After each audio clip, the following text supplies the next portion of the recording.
Hi, my name is Steve Viette. Along with me is Greg Paris, a returned guest. Again, we're going to talk about the mentally ill and can they work? What prevents them from employment? My first question to you, Greg. What stops the mentally ill people from working? Do any of them work? Well, depending on the stages of their mental illness, it really depends on when they're working, on how they're working, on how they're functioning. Because right now, the employer can see the individual for himself in an interview when he speaks to him, how he speaks to him, what questions he answers correctly, and stuff like that. So that is the perfect idea of what goes on when a mentally ill person steps in front of an employer, and if that person can snag the job or not. And how they present themselves as well, right? How they present themselves, exactly. Basically, if a mentally ill person presents himself in a way where he seems like he's not able to do the job, then the employer would be like, well, I don't think this person's ready to be employed. But if a person seems to have more control over his mental illness and is able, to function properly, answer the questions properly, talk about the job, talk about things you can do for the job, then he's a perfect pick. Disability doesn't disallow you from doing anything you don't want to do. Qualifications, and being mentally ill myself, qualifications, not having competitive work speed. Have you or anyone you know have any problem with competitive work speed due to medication? Well, medication can affect you in some ways. It can make you sleepy, lethargic. It can make you lazy a little bit in some cases. Basically, like I said, talk to your treaters about medication and what is going to get you on the right track. If you know your medication is making you kind of lethargic or maybe tired in a way, then ask for a different medication that's going to make you a little bit upbeat, more able to work, more able to answer questions, and more able to be out there in the work world. And more alert. And more alert, yeah, exactly. Now, when a person's not ready for work, they can volunteer the time, such as like at nursing homes and stuff like this. Right, you can see Community effort. when a mentally ill person volunteers, that's a good thing. You can also get job training. There's all sorts of things that your treaters can do for you that can help you get back out there into the competitive work world. I went to a program myself called START Program, which was a program to help you do hotel work. Basically, it was like it had lots of different facets of the whole thing. It was a little bit of housekeeping, a little bit of concierge, a lot of different aspects of just a whole hotel get together and everything like that. So I basically did that for a while. I wasn't able to snag a job, but the experience was there. They tested you. They made sure you knew things. They made sure you learned things. A couple hotels came up and talked to us, and were looking at us. Were looking at us to hire us and stuff like that. So I mean, job training is one thing. Volunteering is another thing. Going out to the jobs yourself and just seeking the jobs that you like yourself is another thing. Don't just sit back and wait for somebody to give you the opportunity. Go out and snag the opportunity yourself. Don't lose faith in just having a mental illness. Go out and actually do the work yourself, and the rewards are gratifying. Trust me. Now, if you were an employer, and I have mental illness, and I came to you and I was being honest with you, since I have mental illness, but I can do a job. I can be a dishwasher, or I can be an assistant food prep person. I do have some experience with that. If you're an employer and you had to choose between someone like myself being mentally ill and someone who wasn't, who's still qualified for a job just as good, or if not more qualified, which one would you choose if you were an employer? Well, I know this is a segment on mental illness and stuff like that, and I'm supposed to be fair. But actually, if I'm an employer myself, I want to get the job done right. I'm gonna look into the person with the mental illness experience, I'm going to look into the person without the mental illness experience. And I'm going to see which one is a better fit for the job. Sure, as an employer, I want to give people chances. I want to give people a chance to be able to work, be able to get that gratifying check at the end of the week, be able to live a good life for themselves. Yes, definitely. I would look at the mentally ill person as the person I want to give a chance.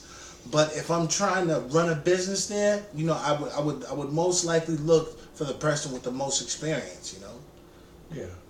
Now, what role does, the question I had for you was, another question I had for you is it laziness that people with mental illness get fired or let go, or is it their medication gets an effect in a way they lost a job instability?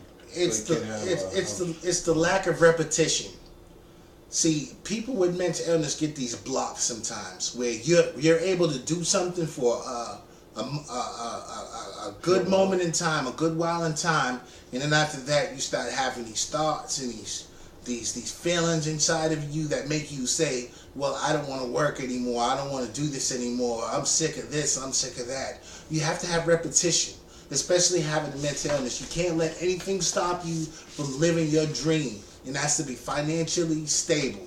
So if you want to be financially stable, then all of those thoughts that you've had about, well, I don't think the boss likes me, or somebody's going to get me, or, you know, whatever thought comes to mind that's stopping you from doing your job in a natural manner, you have to kill those thoughts, and you have to keep on going. It's repetition that keeps you on the job, definitely. You kill those thoughts by prayer, meditating, breathing techniques, breathing through the nose deeply and then breathing slow through the mouth, and relaxing the mind and the spirit, and having God in your heart with that. Now, a couple of questions I have for you, Greg, is that if you're an employer, would I pose a liability threat to your company? In the sense of,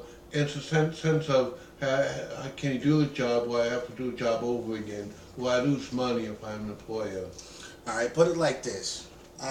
Liability. Suppose I was a person that would basically had recurrent violent tendencies. That could be a liability. A person that yells at people, or a person that will strike out at people, that's a liability. So basically, you don't want a person that will strike out at the customers, that'll fight with the coworkers. That could be a concern to the employer if you are that type of liability towards this company, because he can't get any work done if everybody's back there fighting or arguing or whatever like that.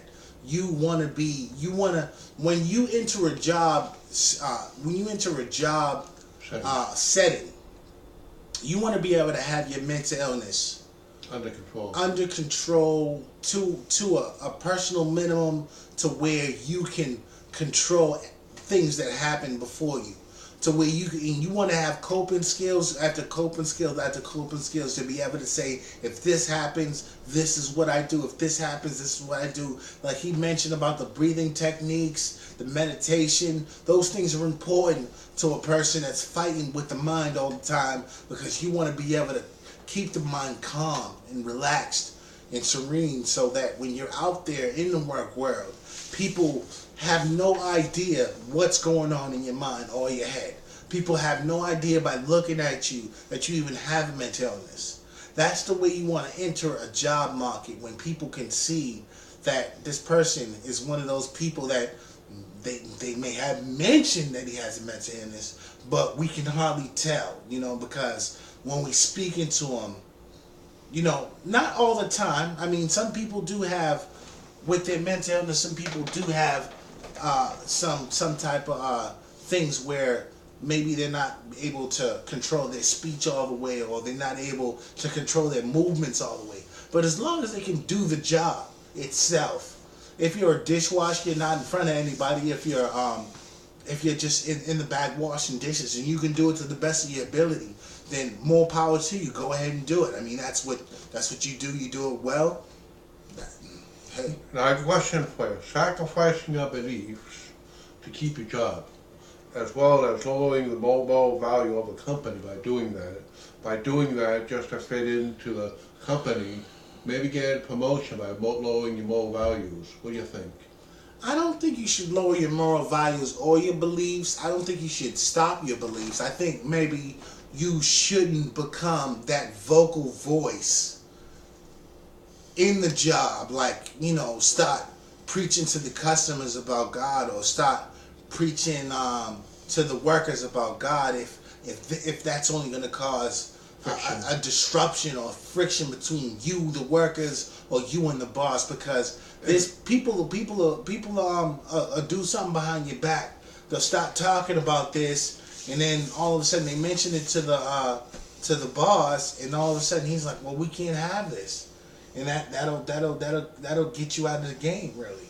It'll lead you down the wrong path. Exactly. The person will lose a job. Exactly. And I can understand if you and that by person, example. if you and that person have a personal relationship, and that's what you're trying to bring the light of God upon them, and it's a personal relationship between you and that person, it's different. But when you're trying to bring it onto a broad scale, I mean, you need to save that for things like church, or things like where you worship, or people who you're trying to minister to. Amen. Now, self-worth in a company, wanting to be liked or even loved by the employer, which is seldom seen, if any time at all. People work, love what they do. They work well at it, and they do well in it. They bring high morale to a company. Doesn't matter if some people don't like you where you work. That sometimes happens in a job. Some people just don't. I mean, it's just you can't, like they say, you can pick your family, but you can't pick your family, but you can pick your friends. Now, in the work world, you just have to pick your friends and move on. You can't. Not everybody's going to be on the same page. Not everybody's going to be in unison with you. This isn't like a fairy tale world. This is a real world with people of difference are all over the place. There's people that like to nitpick. There's people that like to see you lose. There's people that like to see you win. You just have to go with those who want to see you win, and the people that like to see you lose, and the people that like to see you upset. I think you have to give them their proper place, and that's away from you, or give them their due every once in a while, but not maintain not maintain a close relationship with those type of people that can allow you to lose your job. And my last question for the segment: respect and value with mentally ill working. And if mentally ill people can bring value and respect to a company, is it welcomed? What do you think? It is welcome. If a person with mental illness can bring respect and value to a job, then that's glory to God. Because at the same time, then that means whatever's in that person is valuable enough that people want to be around it, that people want to see it, that people will actually pay to be around it. Like if you work in a restaurant and you're so nice to the customers that they're giving you tips left and right, and they want to come back, and they're saying, "I'm going to bring my family," they're introducing them to you, and everything's going well, then that's the glory that's in you that you're showing to them, and they're able to work with that, and they're able to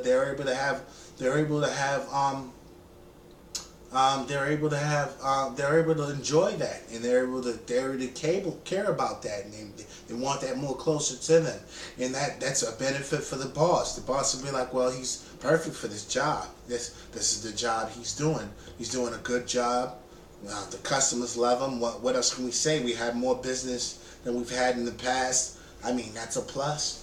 And I'm sure if he knows that you're a believer, I mean that should raise a question in his hand. The God that he believes in must be a great God, because look at how the people are drawn towards him. They gravitate towards this person because of what he believes in, what he's about inside.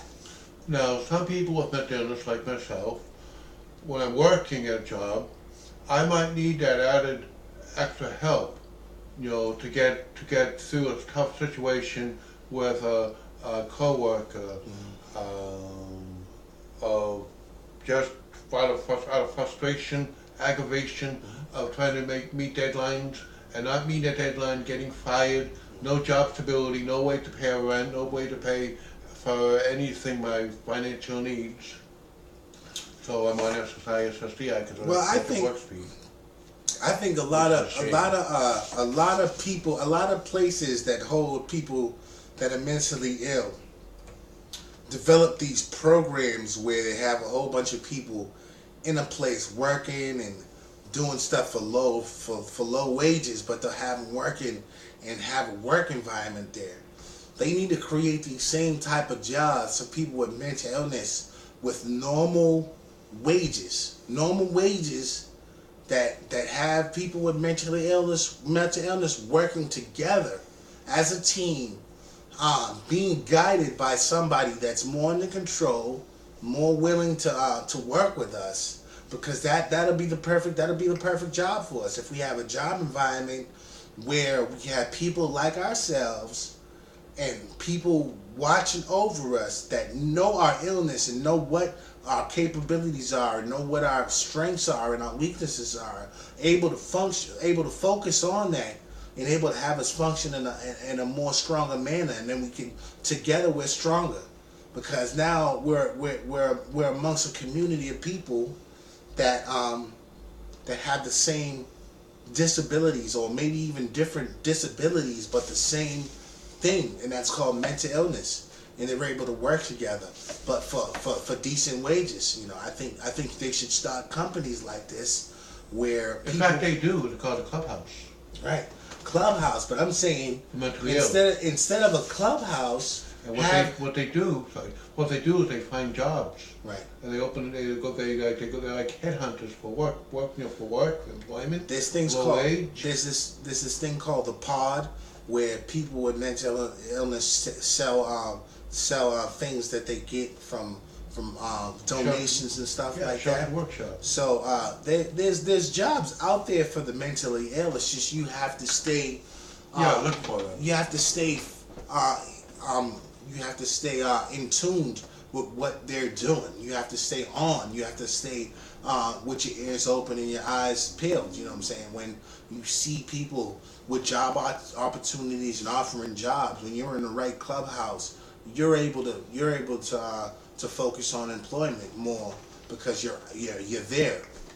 And want to thank you for joining in. And next segment I will talk about is more about employment opportunities for people with mental illness. We want to thank you for tuning in, and wherever you are, remember, God's with you if you want him to be.